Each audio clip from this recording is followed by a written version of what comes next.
evening, good afternoon, depending where you are. Danny here, based in California. I see a lot of Hebrew speakers on the session.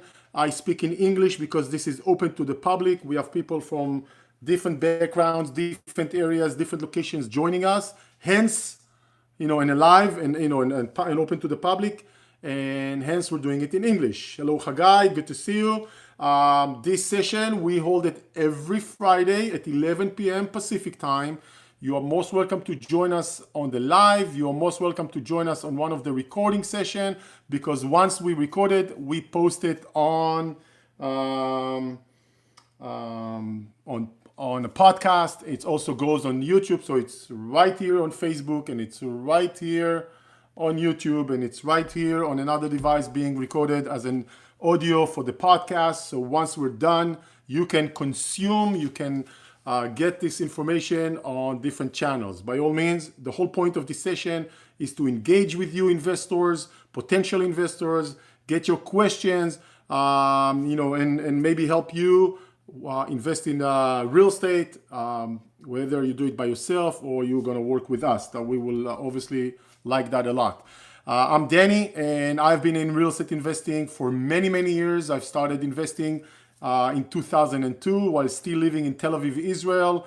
And hi, Barry. I will thank you. And I moved to the States in 2004 after doing maybe 2-3 small investments in U.S. real estate. And since 2004, I have continued to invest myself. I have helped others, invest as well. Just this past week, I sold another property that I just get fed up with, so I got rid of it, luckily, and I still made some money. The week before, we sold another property, a flip property in Chicago. A very, very nice deal, one of the nicer deals that I have. So we are active, individually. I'm an active investor. I work with other investors, helping them to invest. And this session is not about a sales pitch about myself, as much as that would be nice to do. It's more about engaging about real estate investment. So feel free to ask questions regarding the topic, hopefully regarding real estate investing. Post questions, ask questions, if you're listening to the recording, suggest ideas for topics, bring your own concerns or things related to real estate investing. I am focused on U.S. real estate investing, primarily rental properties. We may talk a little bit about flips as well. Okay, I want to talk about today's topic. Today's topic, which I bring, every week I bring a topic, or almost every week I bring a topic. We're going to talk about why setting up your investment plan and your baseline criteria, two separate things, it's so important. So let's separate the topic into two parts: investment plan and baseline criteria. Now, what do I mean by investment plan? Not something daunting. For me, see, I work with a lot of investors, and I see primarily two types. I see the type who says, I want to invest, and they just go about it, which is fine. And they just maybe buy one or two or more, or slowly accumulate property without a clear path where they're going. Sometimes that path of where they're heading may not come until they actually own one property, at least one property, because the first property many times is the one that it's the biggest hurdle, the biggest unknown. And only once they own one and maybe get used to it and see that it works and it's rented and it's generating rent, and they're learning what kind of hustle and what kind of noise comes with it, they are more ready to say, okay, now I know it works. I believe in the method. I believe in the system. I believe in the process. I know it's working. I can actually start, moving in a more clear direction. Let's say I want to buy X number of properties. Some investors that I meet with, a little bit more analytical, they come and say, okay, here's my plan. In 10 years, 15 years, I want to be able to generate that much amount of cash flow. Let's just say in 15 years, I want to be able to generate that much amount of cash flow. I know real estate is a good answer how to accomplish it. I'm just not sure how to go about it. And then we go backwards and say, okay, here's what you want to accomplish. Let's take that. Let's say you want to be able to generate $5,000 every month, passive, in 15 years, okay? So that means, let's just keep it simple. That means we need 5 houses. You need to buy 4 to 5 houses. And in 15 years, get to the point that they are paid off. So there's no mortgage, free and clear. And when that rent comes in, and the rent covers some, fixed expenses, the net income from 4 to 5 houses let's just say 5 houses becomes $5,000, a month after all the expenses. So that means you're probably going to rent it for, let's say 13, 14, 1,500, some expenses, and then the net cash flow per property is 1,000 times 5 houses, $5,000 a month, right? This is not something horrific, this number of houses, we're probably talking about $150,000 home ish, times 5, that makes it what? $1 million, or are we talking about 150 times 5? $750,000 worth of asset.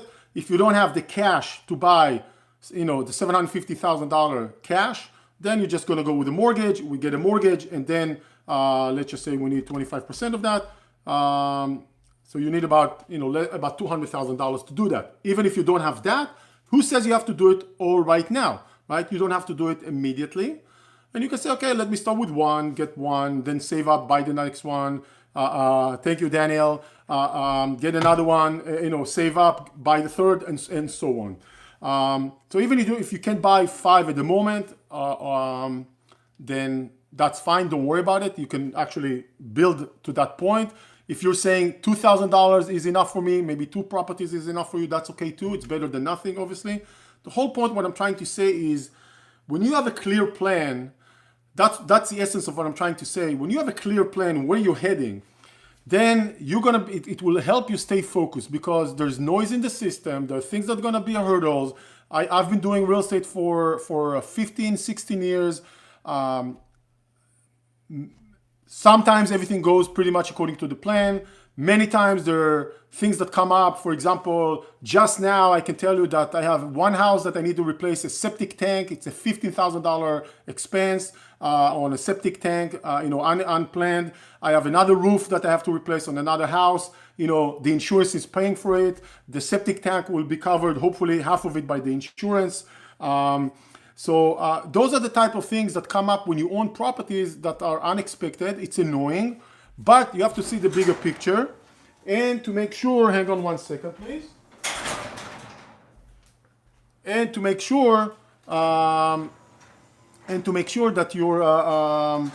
you're not losing sight of the plan to get to X number of properties, because those properties, when you get to that point in your life, they will start paying off. So when you're building equity, when you're building your portfolio, in a way, you are working for the properties. You're not working full-time for the properties, but you're working for the properties. At some point later, the properties are going to be paid off, and they're going to work for you more. So it's like, who's working for whom more, right? You're not working for the properties at the moment, but there are issues, there are problems, there are tenants, there are things wear and tear. You got to remember that, when you're dealing with real estate. But if you have the plan, you're not going to get discouraged by the noise of those issues. It's annoying, but you have to learn to accept it. And when you have the plan, you're very much focused. Hang on one second, please.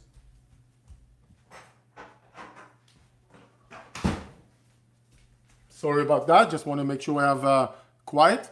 Then that helps you staying focused, knowing what to do, stick to the plan, seeing the bigger picture, and you take it from there. So that's what I say, why it's so important to have a plan. And I'm not saying it's got to be goal oriented, it's got to be just a general vision. You know what? Let's not call it a plan, call it a vision. Where you're heading and why you're heading there.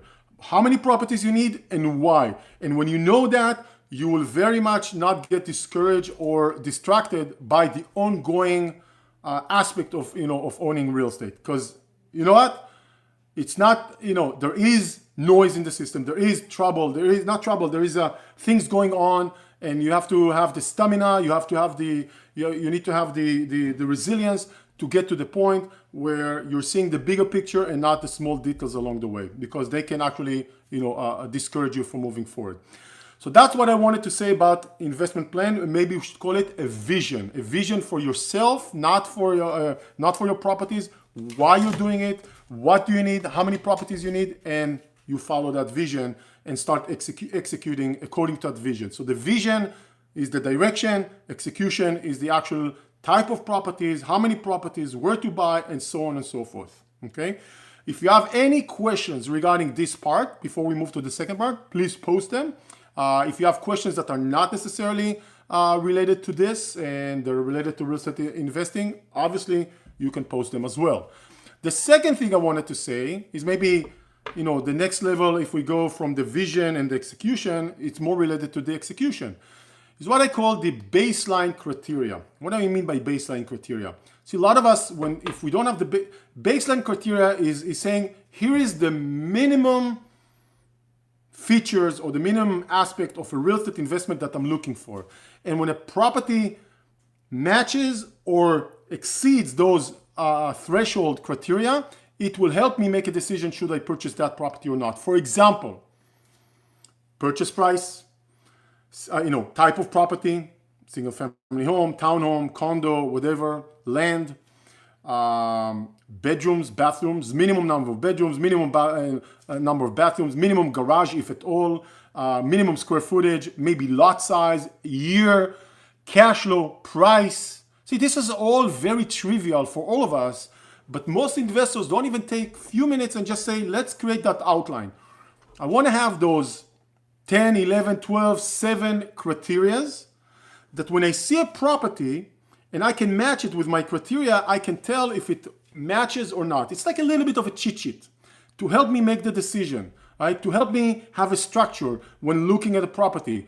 If you're the type of person who just looks at the map or the photos or read through the description and make a decision, probably not that good. If you're the type of person who says, okay, I have my Excel, which I use to analyze as well, that's a little bit better. But if you're actually saying, okay, let's have this method of making sure, like a checklist.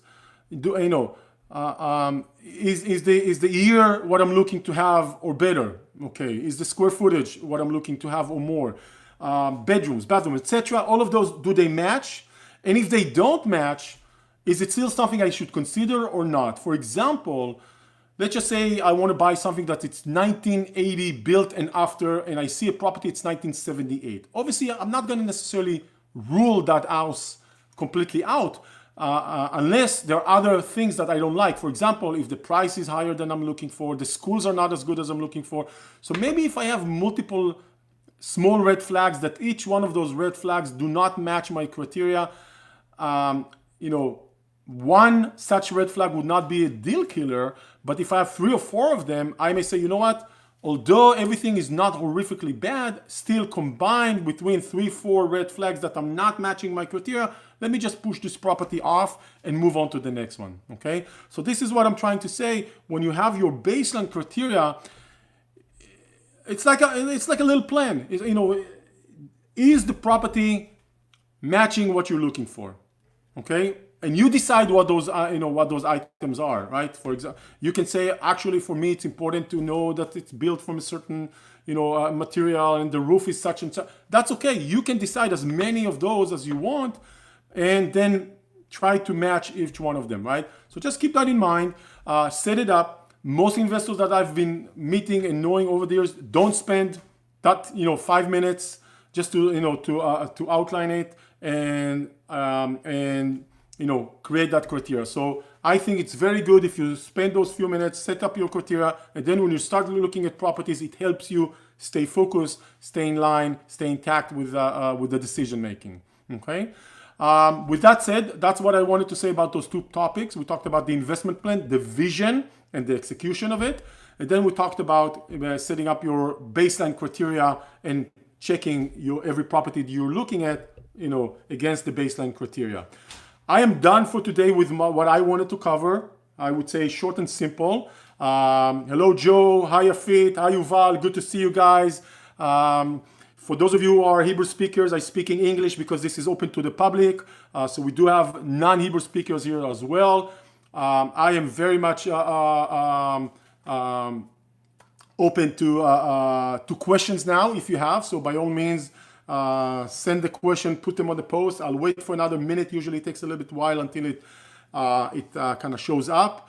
if there are any questions. If you're happy with what we talked about today, or you think it's helping you guys, any likes would be appreciated. I think it's always good to click those likes so we can get some traction, get some attention. I like that. And if we have no questions, we will wrap up for the day. So let me wait and see if we have any questions coming in.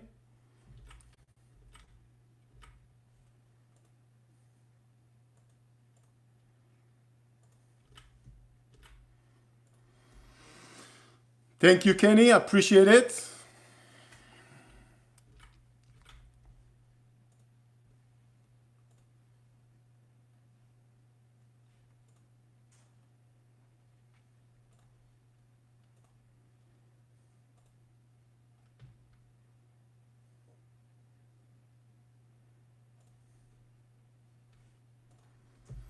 Okay, Daniel, what is the best financial structure if intend to invest in many properties?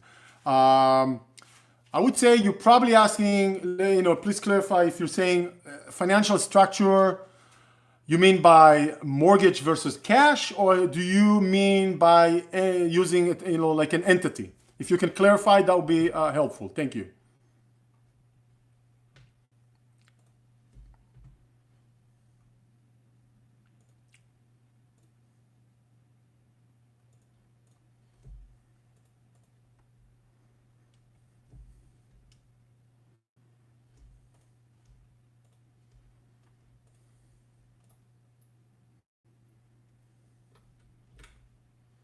LLC, private entity. Gotcha. Okay, good question.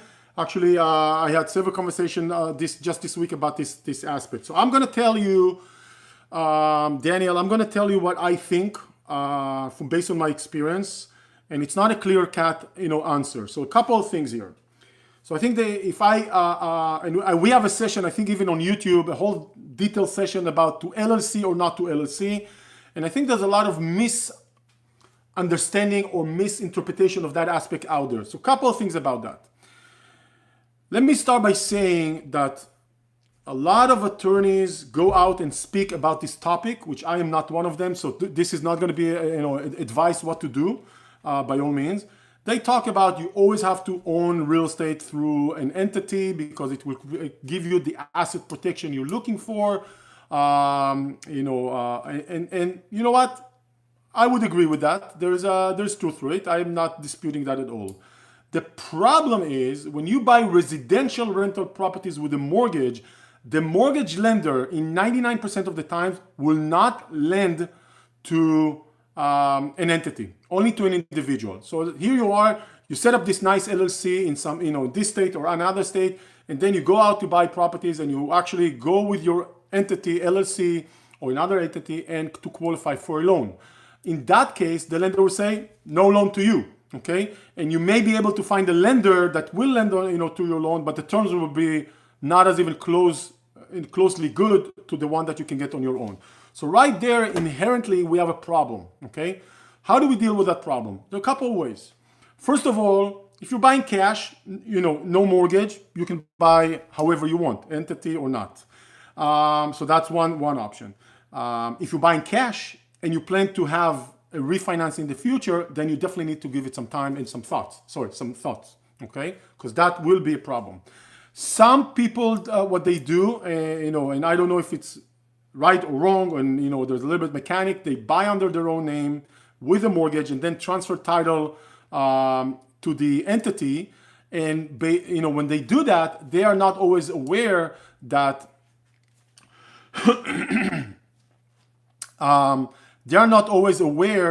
they're actually breaching contract with the lender, and they're maybe jeopardizing title, something with the title insurance. So it's not that trivial to go and just transfer title after the fact. You have to understand what are the consequences of doing so, okay?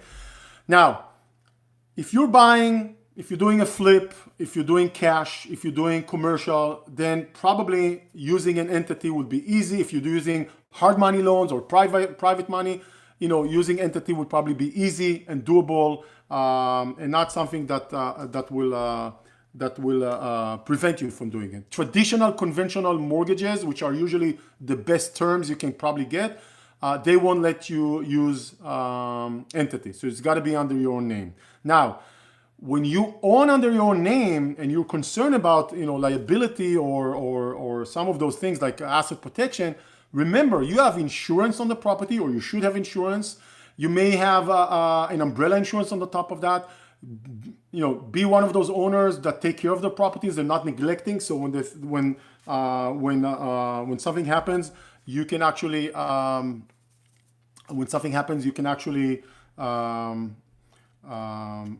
fix it. And you need to fix it and not let it sit there. So ideally, using an entity could work. For me, it's like another type of insurance policy.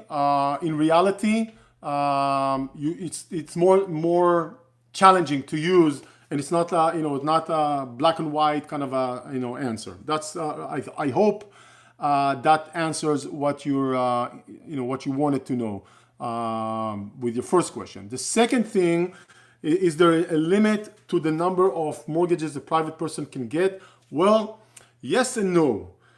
The simple answer is you can probably go up to 10 mortgages rather easily. I wouldn't say easily, but rather easily. Typically the first 4 mortgages are considered easy. They're never easy, right? The second set is a little bit more challenging, not impossible. And beyond 10 it's going to be more difficult or more challenging. But when you get to that point of you have 10 mortgages, there are solutions out there to be, I call it creative solutions to buy real estate with mortgages.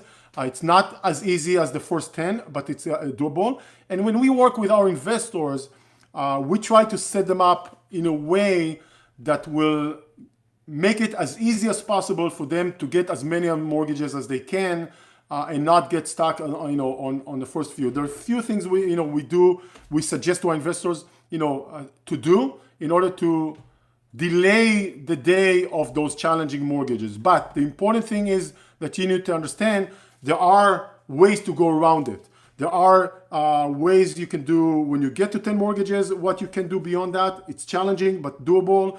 And there are ways you can say, you know what, I already own 2 properties, 3 properties, and you're at the point you say, but I want to jump to the next level and I want to buy more properties without the hustle of these mortgages. Then there's a different route we can take and maybe go and buy portfolio of properties, a little bit more challenging.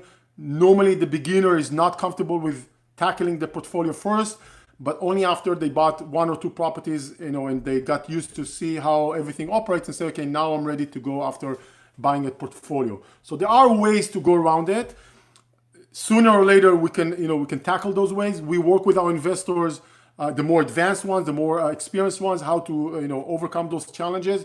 But the one thing I want you to know is that once you hit 10 mortgages and you have no option of going with a more creative route, then there are options how to be more creative about it, no doubt. Hopefully that helps answer your questions. I'll wait for another minute or so to see if there are more questions.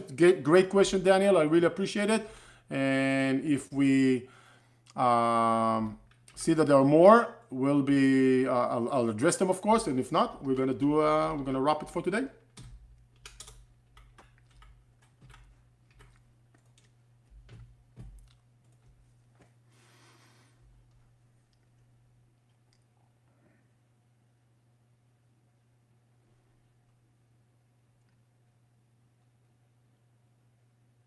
Okay, very good. So let's wrap for today.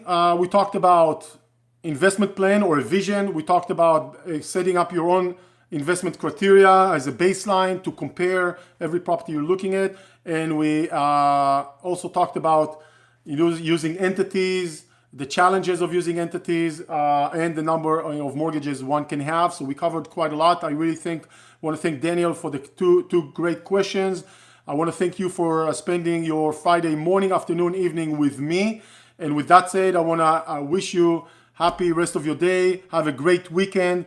We'll see you again in 1 week, Friday, 11 p.m. Pacific time. If you want to speak with us in person, with me, let us know through the web, through the email, through anywhere, and we'll set up a time gladly to speak with you, just to maybe see if what we offer, the services, the support we offer, is something you are interested in, it fits what you're looking for. Have a great weekend. Thank you, everyone. Bye-bye. Bye-bye.